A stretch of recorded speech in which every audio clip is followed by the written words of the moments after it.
It's gonna take a second. Everything's gonna to heat up, and then Instagram. Instagram. So, um, Sure. but no, we can definitely do it right from the get go if you want. Sure. All right, give me 1 second. It takes about a minute. There it is.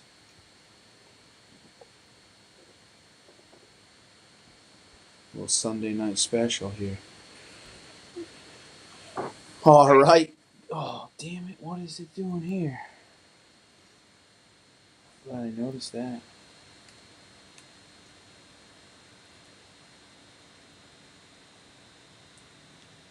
What the frick? Yeah, right there.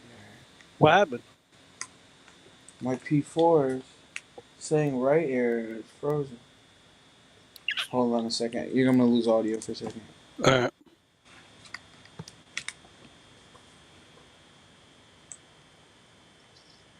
Ooh, come on, baby. We're live and people are Sorry. people are watching, so that's good. That's always the We're gonna best. leave. We're gonna leave again before we start. When you have a technical difficulty, that's always good. At least we got Tyler. Yeah, We that's were it. worried for a while today. We had to go all the way back to your high school email account. Scared me on the. He scared me on the on the emails there. All right. Yeah. Let's see if this thing writes for some reason. Yeah, we should be good to go. All right, guys, we are back on for a good old Moose catch up. This is a little Sunday night special. We got the boys from Williams. I always do that wrong. Woods and Water, right? Or is it Water and Woods? Woods and Water Outfitters. Woods and Water Outfitters. That's what it is. How we doing, guys? Great. Thanks for having us. Yeah, good. Hey, as always, we had a good time last time, so we figured we do it again. And then since it was a moose slaughter fest, we can't wait to hear the stories. I mean, we dream of those days, right? We don't get to do much moose hunting. So let's kick it right off. Why don't you guys tell us a little bit about who you are, where you're from, and a little bit about what you do for those that missed out on the last episode. Yeah, well, I'll start. I'm Brian. I'm the owner of Williams Woods and Water Outfitters. We're located in Zone 12, Central New Brunswick, Canada. Specializing in black bear and moose hunts. Do a little fishing on the side too, multi-species fishing, striped bass, salmon, things like that. We got Tyler here on. That's one of our guides. He's been with me from the start, and one of my best friends from growing up. So. Tyler, how did you get into it with Brian? Just Brian, I met probably 15 years ago, and both had a real good passion for hunting. And he said he was starting an outfitting business, and asked me if I guide. I said, yeah, I get into it. So it's been no looking back. It's been a great decision. Met a lot of good folks. Had a lot of good times in the last 6 or 7 years.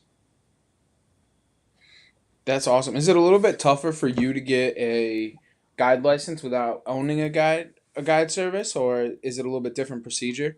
No, for us, for guides, I think it's a 50-question multiple choice test.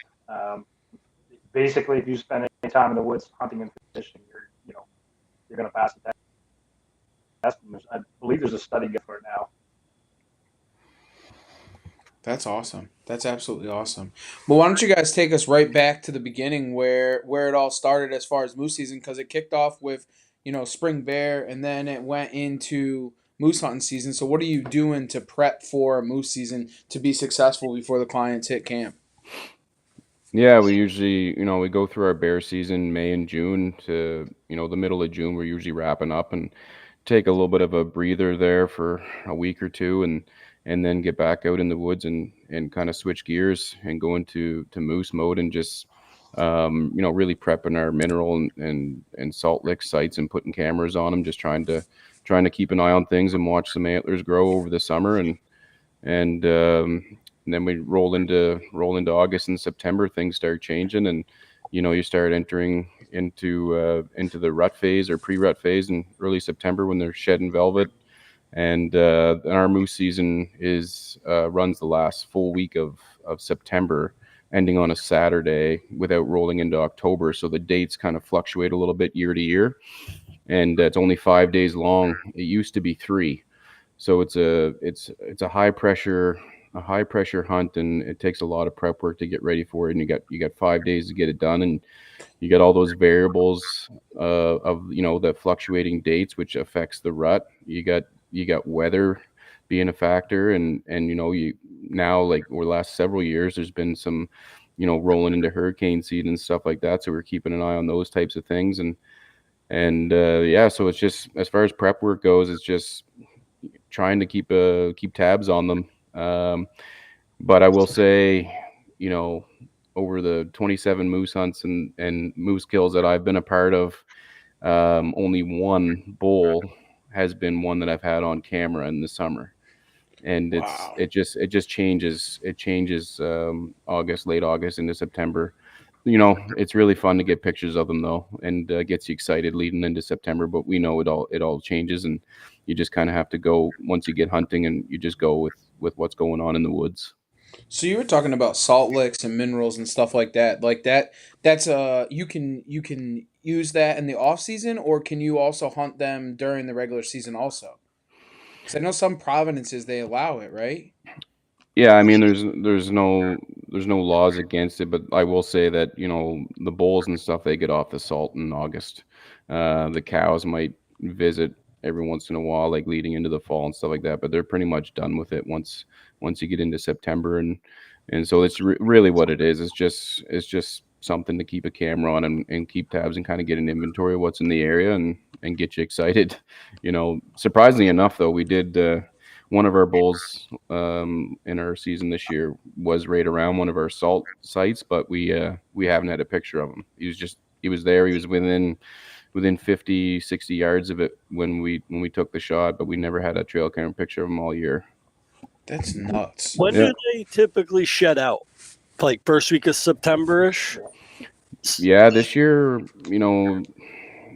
it was a little early. We seen some breaks and some hooking starting late August and into 1st of September, and a lot of velvet was off that first second week of September. Yeah.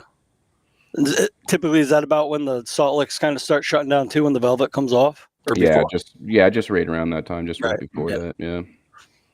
And there's still some moose though that that were shot in moose season that had a little bit of velvet hanging, and there's been moose shot, even like the small bulls, like the spikes and stuff like that, that are still in full velvet. That's wild. That's Mm. wild. It's a And lot of velvet to go off, man. yeah. Mm.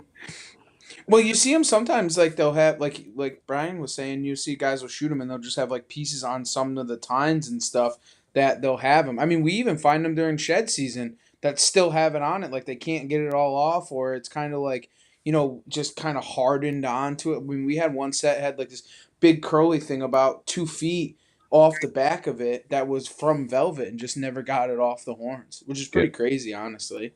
Yeah. So my question is like, what type of areas are you looking for when you're looking for this moose rut activity? Because obviously you're calling at them, right? But they're going to be staging up in certain areas. So like, where are they trying to be at? Well, this year we had a really dry year, so trying to get around water holes and stuff like that was a little bit easier versus other years when you have lots of rain and stuff, water's everywhere. You gotta pay a little bit more attention to what's going on and where they're at. This year you could focus in a little bit more on like the prominent water holes in the ponds and the lakes. Um, but find the cows really in September, and what are the cows doing? They're just feeding, and the hardwood feed and higher elevation. Myself personally, I like higher elevation in that time of year, with lots of hardwood feed and some cover down below, and water hole really close by within half a kilometer away.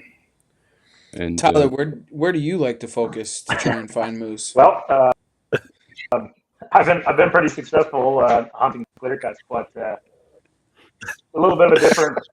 Say it for me one time, Tyler. It's a little bit of a different. It's a little bit of a different technique. Brian's focusing in on where the moose are. I'm focusing in on trying to find multiple moose maybe in the morning, and exactly what Steve said, no moose next cut. So depending on where you're at and the season and what the cows are doing, I mean, it's not as much fun of a hunt, but it all depends on who you got and what they want to do. But we've been very successful, on the clear cuts and calling them as well. I didn't do that this year, which was kind of strange. It was a lot of fun. Yeah, we really forced him out of his comfort zone this year and made him spend at least one day hunting the thick stuff and calling, and he got it done. So Yeah. So when I think of moose hunting, I think of like kind of like they do in the Northwoods of Maine here. They just drive around on the roads and they'll call one area, but then you have like those guys that are like real hardcore and they'll get like back a mile or two. They kind of know where those moose kind of hang out and spend a lot of their time. Like is it really like dependent on with clients like? yeah, that plays a factor for sure. If you got the people that are more mobile and hardcore hunters that want to do that backcountry stuff, we do that, and a lot of our, like New Brunswick, a lot of our ground or territory is road accessible to some degree, right? And Mhm. so yeah, like I get out of the truck and I walk. We put on miles a day walking, but if something doesn't pan out, I do want to be able to get back and get in the truck and go to another spot and try something else. So, and the other thing too is I like to call moose out to the road to give the hunter a good opportunity in a good shooting lane. So we find old, abandoned logging roads or things like that are grown in and altered in and have some feed along the ditches and stuff like that would attract a moose and try and call them out into that.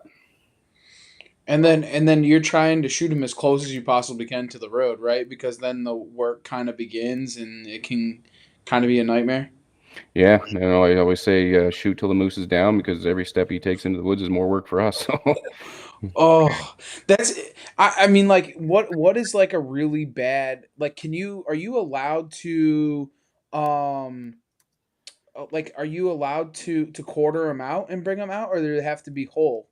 no, you can quarter them out, and you have to just bring everything with you to the DNR station to register it. So you can't leave anything. No. So you okay, so that they can then identify what it is and ah. So do they age them too for you and everything like as far as like when you check them in? Yeah, they do.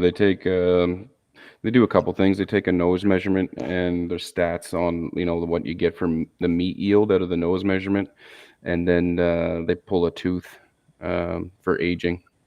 Wow, that's wild. Yep. What's a typical age of a mature or older moose, bull moose? Yeah, I mean we like to aim for those 4.5, 5.5 plus. Okay, so similar to deer. Yeah, and you get them up to 10, right? Like, and they can even be older than that, but they start going the other way. When is that? When is that? Like when they start to turn around and go on the decline? I'm gonna just like throw a number out there and probably say around that 7.5, 8.5 year old bulls will start going the other way. Yeah. That's nuts. Because you see them like guys will you see it more in moose than you do whitetails, where guys like are like really persistent on year after year after year and like grow like watching them. Yep. But then you said that you have your trail cameras out there, but the ones that you're shooting aren't the ones that are on camera. Well, that actually brings up a question. So not often have you shot the same bull that you have on camera, but have you ever had a bull the following year on camera that you recognize from the year before? Yeah, I've had a few of those. And this year I found definite sheds of a bull that I had on camera in that same spot last summer. I found his sheds in the same area this spring, and I had him on camera this summer. Definitely the same bull, same characteristics, but then he disappeared in moose season. So it's just telling me that that's more of a spring summer area for him, and then he goes and packs his bags and goes on tour. But now range wise compared to like a whitetail, because whitetail do the same thing usually. Do you think moose cover more ground than a typical mature whitetail? Or it all depends on what he's got for food, covering cows, and what keeps him happy. Yeah, man, I wouldn't even know what the number is on where they go, but I just, we hear stories of them traveling like 10 miles and Tyler's got stats down there. I saw his eyes light up. No. What do you Yeah. think, Tyler? I think generally moose have less of a distance than whitetails, but we have found the last few years a couple of bulls that call them nomads that you don't pick them up on any cameras and they walk through in hunting season. So I think there's a few of them that spend the time roaming around, the big boys, but I think a lot of them have a pretty tight home range for the most part. Interesting. I guess it's the same as whitetails, though. You get those home bodies that just stick. That's just their home. Core area is super, super tight. And then you got those ones, you got them all summer long, and he just disappears, and you don't see him again till next summer, I think the biggest thing is, with our season fluctuating a couple days on the front or back end in that time of year, you get different activity when you first start the season, and you kind of assess the situation when you get into it on the, like, it goes from Tuesday to Saturday, and you assess the situation when you get into it, because what's going on the week before or 2 weeks before moose season is completely different than what's going on during. And this year, everything leading into moose season was a little off, because 2 weeks before the season we had a really big cold snap where it went down to basically zero for a few days, and the trail camera activity picked up like crazy. Had bulls raid on cows, and then the week in between that and moose season, it went up to 30 to 35 degrees during the day Celsius, so it got super hot, and it seemed to just like quiet the woods down completely. And the weekend before moose season, when we were doing our scouting, we weren't finding any fresh breaks or hookings from bulls from like the previous week. You could tell that it was when that cold snap happened. And so then it's just like, all right, well, let's just get in the woods, and once Tuesday morning opens up, we're just going to figure out what's going on. And really pretty evident that they were on a little bit of a lockdown. The big bulls were paired up with their cows, and not a whole lot of response going on. Got a lot of, myself personally, we hunted Tuesday through Friday for our two bulls. We got one Wednesday and got the other one Friday night, and in between that we were calling in some smaller bulls that we were passing, and they were very responsive coming to the cow call. But once you started acting like a bull, they got pretty skittish and took off. So it was kind of telling us that, okay, the big bulls are around, they're beating these little guys up and pushing them out, but they'll still come to try and see if there's a cow by herself kicking around, kind of thing. And then when I see that going on, I just know that you have to cover a lot of ground, and spend 15 to 20 minutes in an area and call. And if you don't get a response from a bull that you want, then you move. And because you want to find that bull that's either already bred a cow and moving, looking for some more, or just a lone bull that's kind of in that middle class that is trying to show himself or show his dominance, right? And that's what we did. We just kept moving and covering ground, and eventually got some really good calling action with those two bulls that we got, that put on a really good display for us, and that's what the boys wanted to do. No bull next cut. I was just gonna say. Yeah. Well, why don't so Tyler, your guy got his bull open today, no? He did, yeah. So it's a little bit of an interesting story. So we had a spot picked out.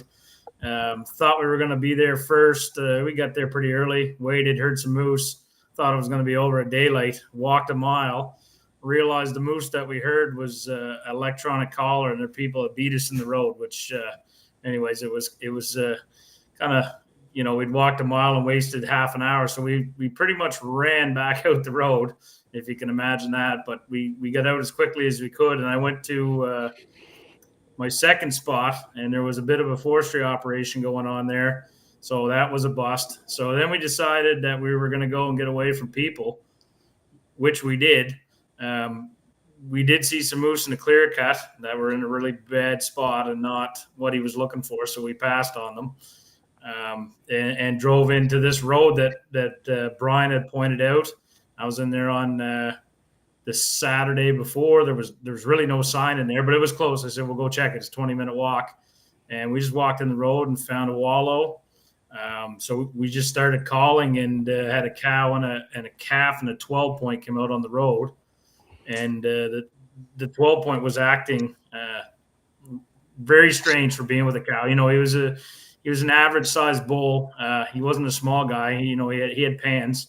But he wanted nothing to do with us. When I started raking, he ran up the road and in the woods. So we kind of thought that was the end of it. I said, "Oh, that's his wallow, that's his cow." So we're just kind of deciding what to do. And I heard another snap in the woods, and I raked, and I thought it was this 12 point. So I said, we're going to put a show on if nothing else, and called for maybe 20 seconds and then raked, and he came right out and stood in the ditch about 15 yards from us, and that was the end of it. So that's crazy. Wow. So take us through it real quick, because that whole, like, you say you're calling and then raking, and what is that like? Take us through like the sequences, why and how they work. So when I saw that small bull, kind of acted a bit aggressive with him, just more or less wanting to put a show on for the client with me. It's interesting to see. Usually the bulls that size will put a good show on for you, and you'll get them, you can get them 10 feet away from you if you want before they'll take off. So that's kind of what we were trying to do, just to get a little bit of an experience for him. So when he took off, like Brian was saying earlier, I kind of clued in that probably wasn't his area. There's a bigger bull there. So we just kind of waited for a few minutes to see what went on.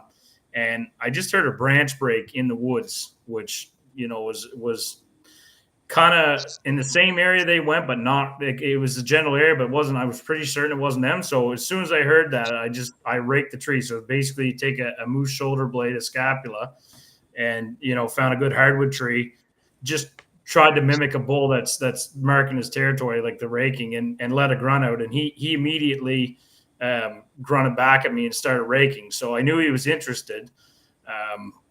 And usually you've got some time. Like I had planned on videoing this for the guy, all this stuff, but this all went down from the time he answered me and started coming. I raked again and let a grunt out. And by the time I was done, he was standing, 15 yards from us. And it's like you see in a lot of videos, he's coming shaking his horns at us with, the whites of his eyes. And it's a really, really cool experience to get to see that.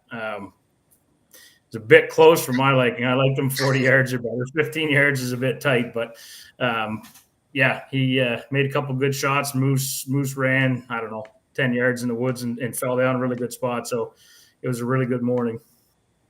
Do they ever get too aggressive when they're that close?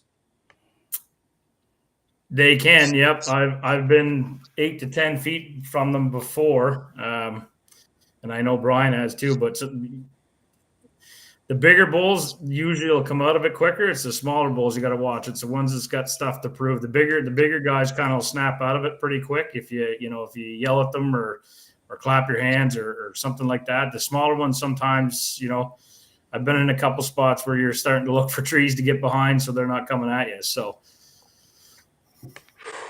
what happens in that scenario though? Like have you had one charge you at some point, or? Personally, nothing. The closest I've ever been probably is 10, 12 feet. And we ended up shooting that bull, and it was a complete, I realized at the time when we were hunting that it was the wrong setup. After it all went down, it worked and drew the bull out, and the guys got the broadside shot. But it was a complete wrong setup because I was, basically 10 feet away from the moose when they shot it. So, I would never put myself in that position again with a moose that aggressive without having somebody with a gun or that, because he was literally like 2 lunges. He was across the road at me. So, Brian, have you ever had it where it was a little bit too close, too scary? Yeah, I've had, like not to the point where like the moose puts his head down and comes at me or anything like that. Like I kind of know my limits where I'm going to call it and say that's enough kind of thing. You know what I mean? So, I've been in definitely quite a few situations where the bull has been I probably reach out and slap it if I wanted to, but it's just back up and get out of the way. There's no need to get any closer. And but yeah, I've seen them in that trance where they're in full display of trying to show themselves, right? And even this year and during moose season, we had a pretty good video footage of a small, I think it was an 8 or 10 point coming up the road at us. And I know if I stayed where I was, he probably would have walked right into me. But we got him to come within 10 feet of our clients, and then I shoot him off, and the rest is history. Let him go. But last year, had a really nice bull within 10 yards for about 6.5 minutes, and me ducked under a tree in the fetal position, just hoping that it didn't go any worse. But it was more waiting for the hunter to shoot that didn't happen. So yeah, we've been close. It's a lot of fun. It's a pretty good rush. So when you're calling at them and they come out, right, and like you see like like the little video that I saw even with you, Brian, and you see them all the time. These guys are wearing orange, standing there like, and they don't really care. Like what is like? Are they just in that moment? They're just so wired. Yeah, they're just nice thing about orange in the fall, you're kind of matching the orange leaves behind you, kind of thing, I guess. But yeah, I know it's more scent and noise and what's going on and the type of movement that you're doing that's gonna really bust you or not. Scent is the biggest thing. A bigger bull will be quicker to scent you and bust you before a smaller one or that middle class one that I was talking about. Right. And the bigger ones always circle and come into the wind. Oh, so you have to try and shoot them before they come downwind of you. Once they Yeah, start to get kind of close, so you have to yeah, kind of. Yeah, I get it. Well, take us through your hunts because you had what, two? yeah. I had two guys with me. Yeah, yeah. There's again the first day was kind of, let's say, a little bit disappointing for me. I didn't have as much luck as Tyler there. I went to where I thought it was going to be a for sure thing, and really didn't have much of response at all for calling. So just had to kind of switch gears and do a little, like, after our morning hunt. We've seen some cows and small bulls or whatever, but it wasn't what I was expecting in my primary location. So midday, just kind of had lunch and said, boys, we got to go do a little bit of scouting and see what's going on in some different spots, because I didn't like what I saw this morning. And we did that. And the first evening, same thing. We called. I had 3 bulls, all small, within that 4 to 10 point range, that all came into the call, but it did not make a sound. They just showed up. We were just standing there, and all of a sudden, boom, there's a moose. And it was just those little ones that were coming in to investigate, right? So I was just, I didn't like that either. That many small bulls in an area like that. So day 2, I went to another spot in the morning. Never had an answer, and I didn't waste too much time there.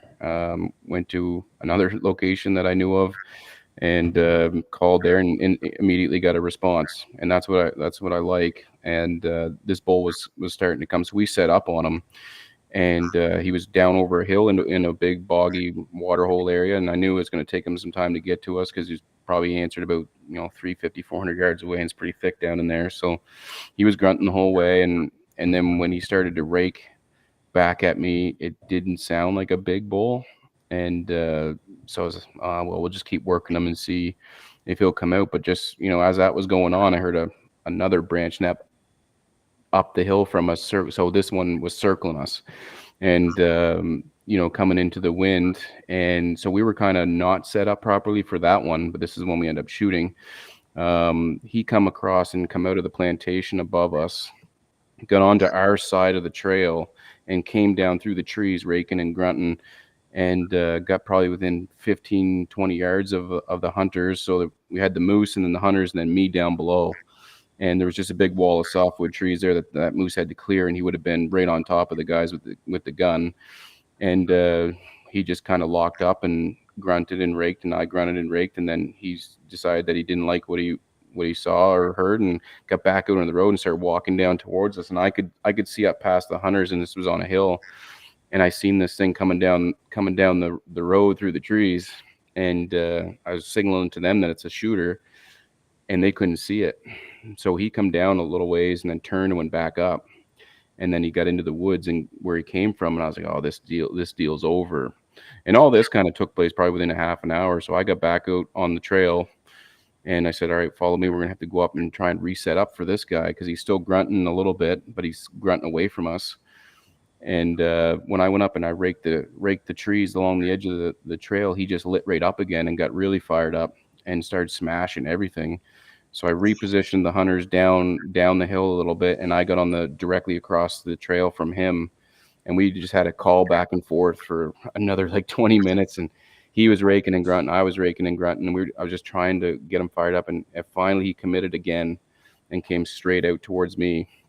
And when he did that, when he stepped out, he was completely broadside to the hunters down below him, and he had no idea they were there, and they put 3 into him, and so he went down, 15, 20 yards in the woods. So that was day 2. Nice bull. It was a 50-inch bull, probably 940 pounds. I think they estimated 580 or 590 pounds of meat on the thing. Wow. So it was a really nice one. And then the rest of the next couple of days, it was kind of the same thing. We were calling, we were seeing moose every morning, every evening, small bulls, cows, and then Friday evening is when we got into that second one, where again it was like that evening it was like the 3rd or 4th spot that we hunted since like 5 o'clock on, and it was been like 6:30 at night when we got that one. And when we walked down this road, that's what I was telling you about the Salt Lick site, is that it was kind of cool because the sun was setting behind us, and this road kind of went down into dead end into a plantation bog area, and the sun was just beaming on this bull's antlers. They were glowing orange from the sun, and he was facing away from us at the time, and the hunter saw it first because I was kind of on the right side, he was on the left, and I couldn't see down the tree line, but he saw it. And when I stepped in, I'm like, okay, this is game on here. And so I said, don't shoot yet. I'm going to call and turn him around and bring him to us. And he was like 180 yards probably when we seen him. And again, I just started grunting and raking, and he swung right around and came up the trail and just raking the trees the whole way up and grunting. And we brought him to 50 yards. And then he swung perfectly broadside for us right there on the trail. I just kind of walked to the left and brought him across, and he put 4 into him. Jesus. Yeah. And so that was it. And the streak continues, and I don't have to hunt the last day of moose season. I love it. That's awesome. So you were saying and you see all those videos, those guys just dump clips into them more or less because you just don't want them to be running far, right? You want to put as many as you can into them. Just put the core locks right to them, huh? Oh, they'll lead them, and there's so much meat on a moose, and everything's good, everything's usable. Yeah. So it's just and they can take bullets like nothing, right? They're tanks, and so my philosophy is don't stop shooting until he's down or you can't see him anymore, right? Oh. Tyler, I know you're itching here, buddy. We've talked a lot of calibers and ballistics, buddy. So why don't you spit it on us? What do you like for calibers and ballistics and whatnot? I run a 300 Win Mag, 180 grain bullets. I've been back and forth. I've shot core locks. I've shot Hornady. I'm actually going to Newfoundland with Brian in a few weeks. I've got trying out some Barnes copper with a TTSX. They shot really nice out of my rifle when I sighted it in. I'm curious to see what they do. An all-around gun, if you're coming here moose hunting, 30-06, 180 grain bullet, you want a core lock. A core lock, if you're going to go with a lead bullet, a core lock or nozzler partition. Copper's definitely a bit better if you can get a hold of like a Hornady CX or a Federal Trophy Copper, or the Barnes TTSX. Just a moose is a big animal. Like I've shot them, had guys shoot them with a 300 Win Mag at 150 yards, slash ways through the vitals, and you don't get an exit hole. They'll lodge in the hide on the other side. So you want something that's going to stay together and carry through.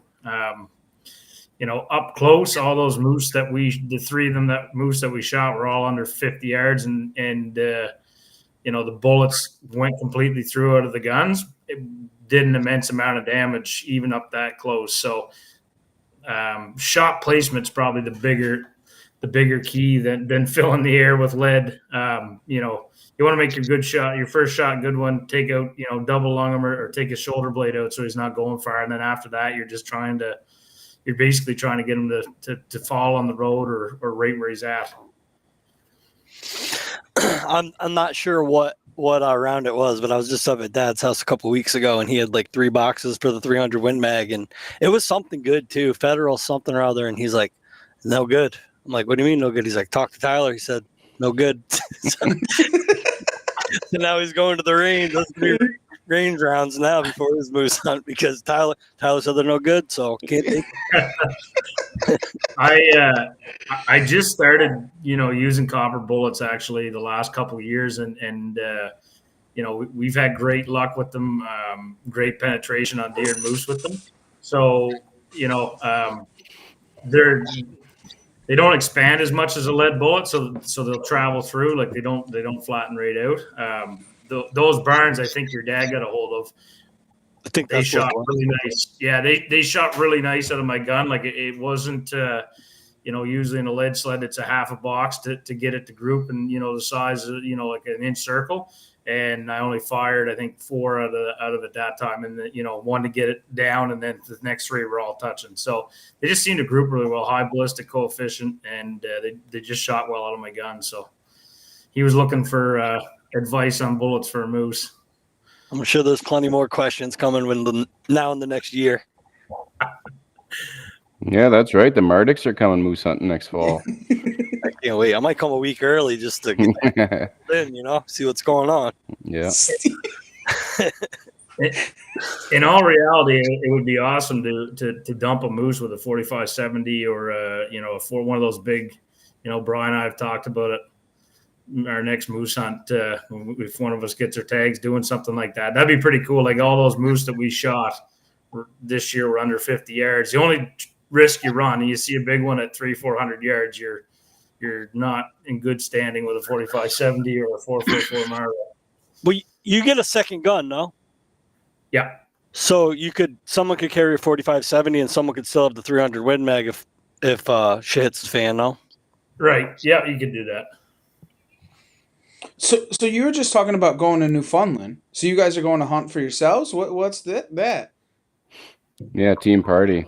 Yeah, no, there's a group of us going over. I've never been to Newfoundland, and I said if I was ever going to go, I was going to go and moose hunt and see the province too. So that's what we're doing. There's a group of us heading over there with an outfitter friend that we know, and so yeah, it's gonna be interesting. You know, we don't get our licenses very often here. You know, a lot of people can go through and maybe get 1-2 tags their whole lives in New Brunswick as a resident, right? Yeah. It's because it's that lottery draw, and so with Newfoundland they have such a high moose population that you can pretty much buy tags from outfitters, get like way bigger allocations than we do here. You know, some outfitters over there might have 30 moose tags when, you know, we are lucky to get 1. Now, what's their size and population compared to New Brunswick? Because they have so many tags, they still have big bulls like New Brunswick, or? I think, you know, population-wise, they destroy us with the population of moose. You know, the way back in the day, I don't know exactly the day, but they introduced moose in Newfoundland from New Brunswick. I think they brought 8 or 10 over there, whatever it was, and then it just exploded. Not a lot of predators and that sort of thing for them. So they just explode. And as far as size goes, I think New Brunswick has them beat as far as size of moose, or that you can get, but numbers wise, they got us there for sure. Now the moose that came from Newfoundland to repopulate New Brunswick, was that all of New Brunswick, or just a section? I remember hearing that story as a kid. They took moose from New Brunswick to Newfoundland. Oh, I thought it was the other way around. Okay. No. They took moose, I think, from, it was 6 or something. Yeah, from Miramichi area. Yeah, up the Bathurst Highway is the story I got as a kid. Yeah. But I thought it was the other way around for some reason. But yeah, the story and you guys can fact check me, tell me if it's correct or not. But the story that I had heard was they had tried a handful of times to repopulate, and it didn't take. And then they finally took that one group that you're talking about, and that was the one that actually worked. Yeah, that could be. That could be. Yeah, I think there was a couple tries, and I don't know if it was the second or third time it worked, but yeah, the ones that yeah, you're right, Steve. They're right from the Bathurst area up in just north of Miramichi. Yeah. We used to call it Moose Alley when I was a kid. Yeah, so I'm getting tired of watching other people shoot big bulls. I'm going to kill something. How long has it been since you've drawn? Williams Brian? Water team building trip. Yeah. Yeah, no, it's I actually had I've had my tag twice so far in my life. I had it when I was 19, and then I had mine in 2020. Wow.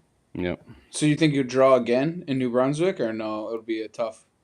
I hope so, but I'm my son's 7 years old now. I'm hoping, I'll wait a few years until he's old enough to come with me, and hopefully Yep. draw one in the next 6-7 years or something like that. Let him shoot it, right? Yeah. So what is it up there? It's virtually over the counter. Like, is it an expensive thing? The Newfoundland. You usually have to go through an outfitter or a guide over there, Okay. right? So it's I guess the prices might fluctuate a little bit. And for New Brunswick, can non-residents put in for that one? Yeah, we have two ways to get a tag in New Brunswick. As a non-resident, you can get one through an outfitter. So outfitters put in for a draw, and then they also draw about 25 or 30 tags in a separate draw just for a non-resident pool. Okay. That runs February to the end of April. That draw opens up for those non-resident tags, and again, it's a hard one to get. I think they probably have 10 to 12,000 non-residents that apply for those 25 tags, and it's not a pool system, so it's not like you gain credits year after year. It's just throw your name in and hope for the best, right? That's wild. Yeah. Now, And once go you ahead. draw, if you get drawn for that, that's just like what is it? What do you have to pay to put in? No, 25, $40. And then if your name gets drawn, it's like what, $180 tag or something like that? Or am I wrong? No, the moose tag's $680. Oh, $680. Okay. Yeah. It's still not that bad though, right? I mean, like for But what now it is. If you draw that tag, you can't DIY it. You have to hire a guide. Correct. Yep. Yeah. That's super cool though, honestly. I mean, does it go by, so if you're in that draw, right? And you draw, is it for the whole entire province of New Brunswick, or do you have to pick like zones or something like that? Yeah, when you purchase your license, you have to pick a zone that you're hunting in. Okay. The non-resident draw is nice that way, because if you get drawn, then you can pick your zone. When a resident is putting in for the draw, you pick your zone when you apply. Okay. Yeah. I see what you're saying. Okay, Yeah. so like if I was to draw, I could then contact you and say, "Hey, I want to come hunt with you." Yeah. And then you tell me what area that to put in for. Or if I said, "Oh no, I'm going to go," or if I want to go with Ryan or whatever, you have to go with that zone so you're not picking it and then picking your guide. You're picking your guide first and then putting in for that zone. So that's kind of cool because you can just cream of the crop. Like like us, if we were to draw, we'd want to go with you. You know what I'm saying? Like we wouldn't get stuck with or pick a different outfitter. So that's kind of cool. Yeah. Honestly. Well, that too, and sometimes you get stuck in those situations where the really good zones are harder to draw, and then you got to play that game if you want to put it all into that tough zone to draw or higher chance to draw, but you're going to get stuck with a bad zone. Yep. Yeah, and that's what happens, right? So I don't know how many zones, Tyler, you probably have this number in your head that people put in for moose. Is it 20, 25? I think it's 25. I don't think there's moose and Grammy. I think it's 25. I think 26. 25 different zones that people put in for with a different number of tags. In each zone as a resident, so your odds are, could go up or down depending on where you're at. So, the zone that we hunt, I think they issue 340 or 360 tags. 5,100 total tags in the province of New Brunswick get drawn for residents, somewhere around that number, and those are allocated within the 25 zones. So this year it was just a little over 4,100 successful successful hunts. So basically, every 4 to 5 people got their moose that drew. What are Yeah, they? What are these? So if you live there, do you have to go with a guide too, No, or you can DIY it? yeah, yeah, So then no, these okay, so that's virtually how it is like in Maine and stuff. These guys like are trying to DIY it and they're running the roads. They've never called that a moose and mm, then you know what I'm saying? So they're not like you guys are out there all the time. You're spending your whole lives just to find these moose. yeah. I mean, when you put in for your tag, you're usually putting in for a zone that you know or you've hunted before, your friends have hunted Mhm. before, kind of thing. And then you find out in July if you get your tags, you got a couple months to really get out there and look around and come up with a game plan for September. So I want to ask something about the calling, right? So Yeah. when you're calling, because I'm so intrigued by it, honestly, like, Mm. do you make your own cone out of the birch, or how do you do it? I carry a whole bunch of calls on me, and I have some birch bark calls that I made, and then I like that for my cow call, and I have a Ken Capling fiberglass horn that I like. It's just a thin resin fiberglass call that I like using for the bull grunt. It kind of gives it a nice little deep echo. I like that one for bull grunting, and then the moose shoulder blade.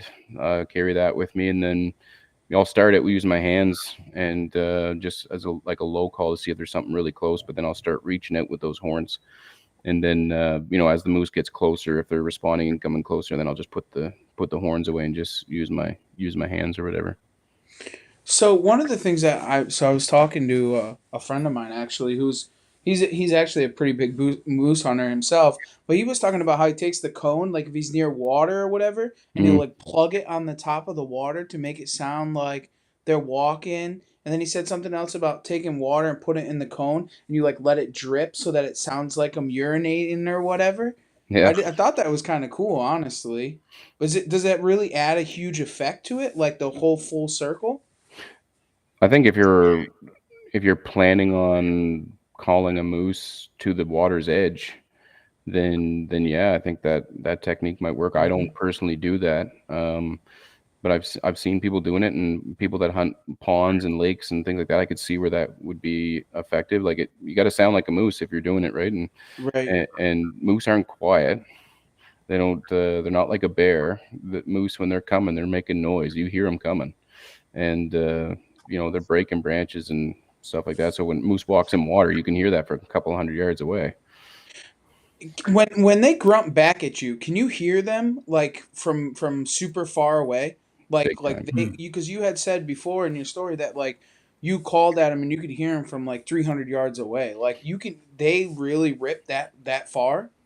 Yeah, if it's quiet, like no wind and cold, I've had responses from bulls that I know are 600 yards away, and it takes them a while to get to you. And yeah, you can really hear it's just this low, deep grunt that just echoes. Right, you can really hear it. And their hearing's better than ours, so they can hear your call from quite some distance. Yeah, I mean those ones that you get those answers from that distance that you don't really hear anything until you let out a call, and then you hear that response from way out. So it's It pretty good.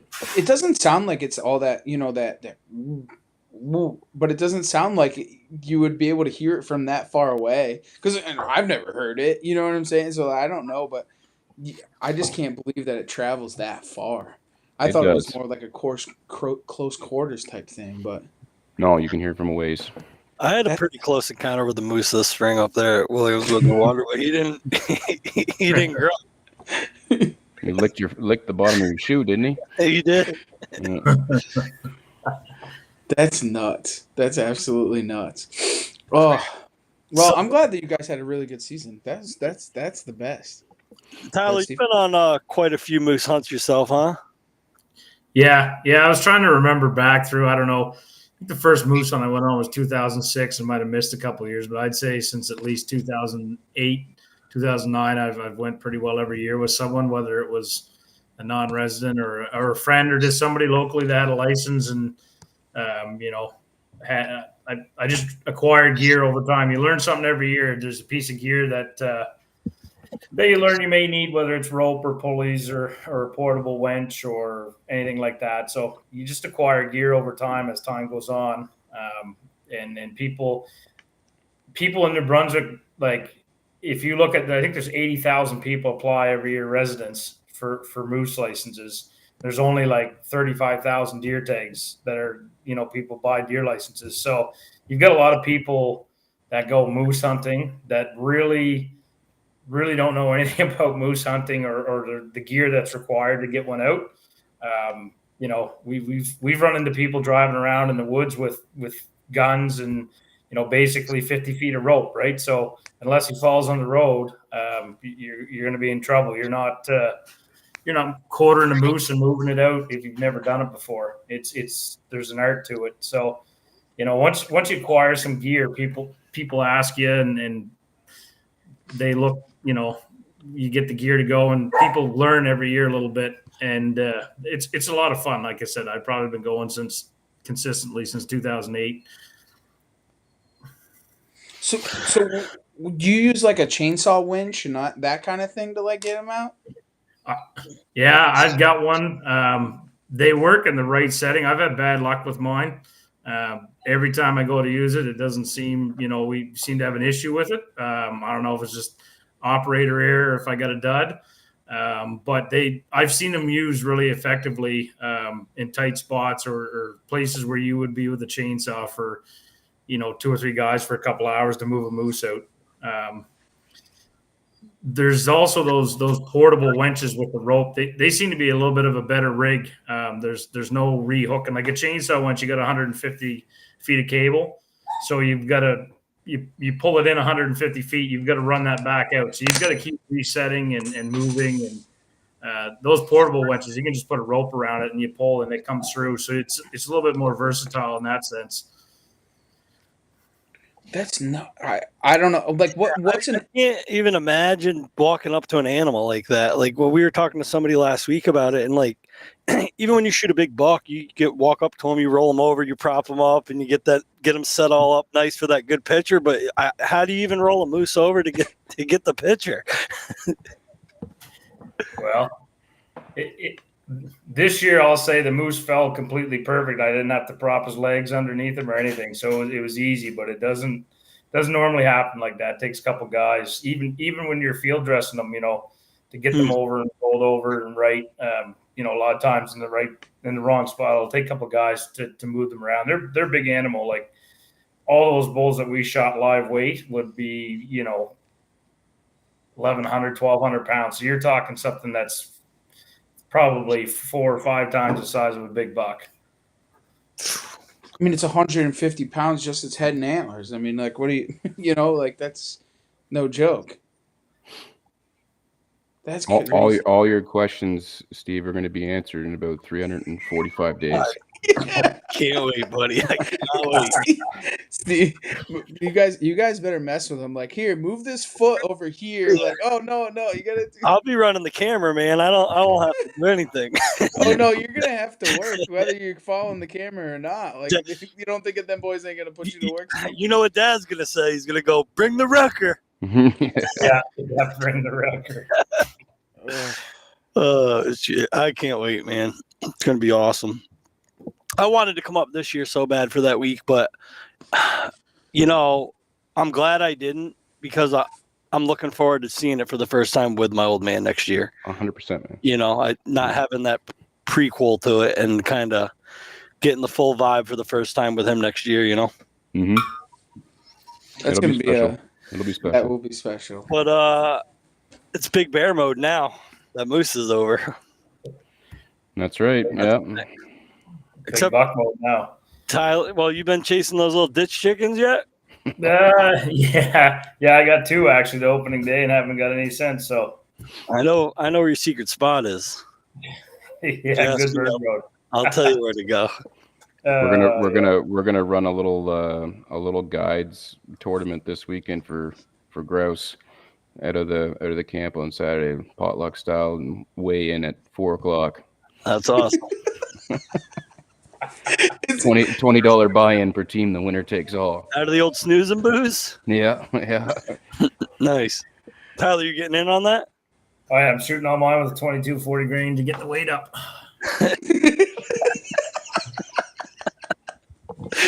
Yeah, talk about that a little bit, because we talked about that pretty heavily last spring, and that's not very conventional, right? That's not common, is it?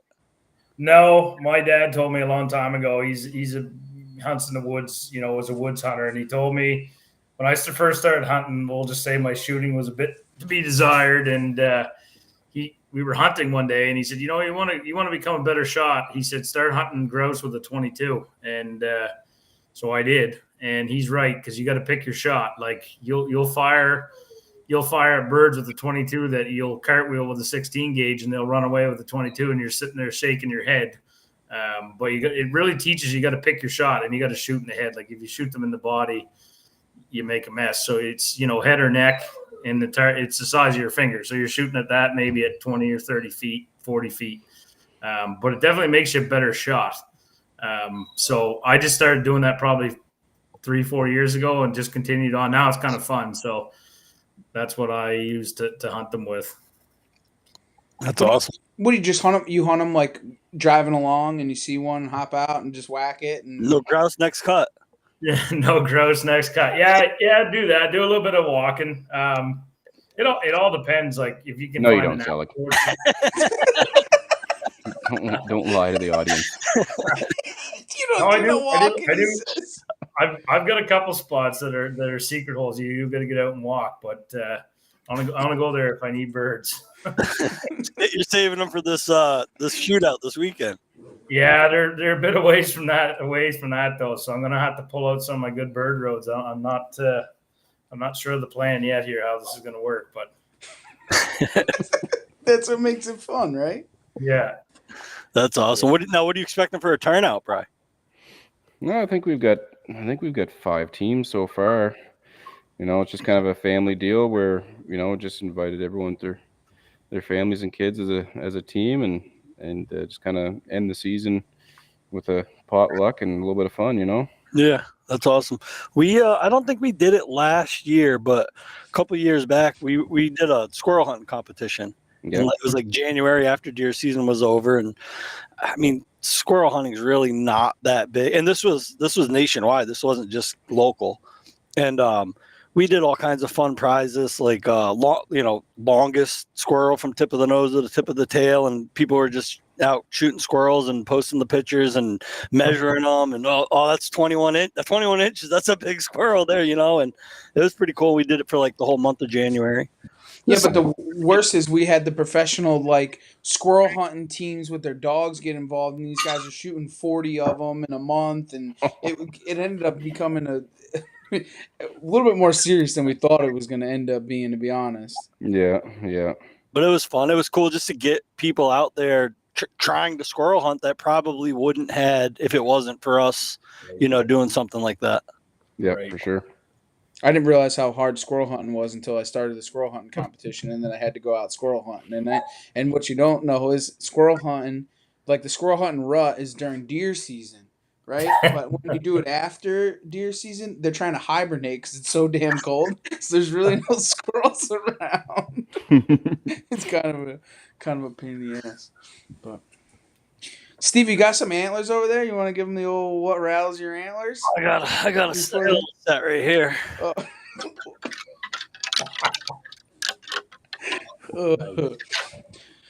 Well, guys, why don't you tell us what rattles your antlers in the outdoor field or guiding or whatever? What kind of grinds your gears? Go ahead, Tyler. For me, it's all about getting out in the woods and teaching or taking people that maybe they've never done it or are looking to get into it and seeing them. I was saying to Brian, it's almost the feeling of watching someone else be, a successful harvest a successful moose or a deer, or even if it's a grouse. That feeling I find now is more gratifying than actually, pulling the trigger yourself. That's what really gets me going, and probably Brian will attest to this. Is deer, like we see some deer on the trail camera, and he's looking for moose pictures, and I've got the whole camera piled up there looking at these deer, and we're moose scouting. But I'm always interested in deer and big bucks in the woods. So definitely whitetails get me going as well. How about Yeah. you, Brian? Yeah, nothing drives me more nuts than letting Tyler look at trail cam pictures when we're scouting. I'll tell you that. I don't know how many times I've ripped the laptop out of his hands this summer, but Why? Because he's looking at he's big like, oh, bucks. this is a monster buck. I'm like, Tyler, it's a 4-point. Give me the friggin' computer, Monster 4 Yeah. point goes. Yeah. Come to think about it, I remember being up that week I was up there turkey hunting when I ran those baits with you guys. I don't remember the name of the real stand, but you remember we nicknamed it Little Bear? Yeah. And I remember we pulled that card and we got back to the truck and you were saying that the laptop wasn't working. Mhm. Now I'm wondering maybe the laptop was working. You just didn't want Tyler to see what was on the card. Good chance. Good chance. What is a big deer up there? Like, do they have a lot of big deer, or is it like Maine where they're far and few between? No, we got a good population of whitetails here. The big bucks, a big buck to us is, we get them in that 200 plus pound range weight wise, and deer get shot here from anywhere from 100 inches to up to 150s, 160s. And it's they're here for Right. sure. Yeah. You just gotta hunt them hard, right? They're not. Yeah. They don't come every day. Yeah. Yeah, like 130-inch plus deer here, like a rack wise, is pretty respectable deer. Like most deer that are shot in New Brunswick are way, than hundreds or 110. But so you got 130, you got a nice one. You get them 140, 150, you got a really nice one. Anything bigger than that, you got a monster. I mean, that's anywhere though, really. I mean, that's the same here. That's the same even in the Midwest, right? I mean, like that's a 130s, 140s. Can't shake a stick at that. I mean, that's a good deer anywhere. I just didn't know like northern Maine and stuff. They don't shoot a lot of big antler deer. You know what I'm saying? They're more of that body chasing, that Right, and 200-pounded. Similar here. Like a lot of those big woods bucks are big bodies, but 6 and 8 points that would be 100 inches, not 100, 110 inches. The odd one you'll get a nice rack, but a lot of those big woods bucks are big bodies, but don't have a lot of rack to them. So talking rack wise, You better start another podcast. You got them going. So, in New Brunswick, would you call it a 10 pointer or a 5x5? 10 point. And then are they brow tines or eye guards? Brow tides. Okay. All right. We're on the same. Yeah.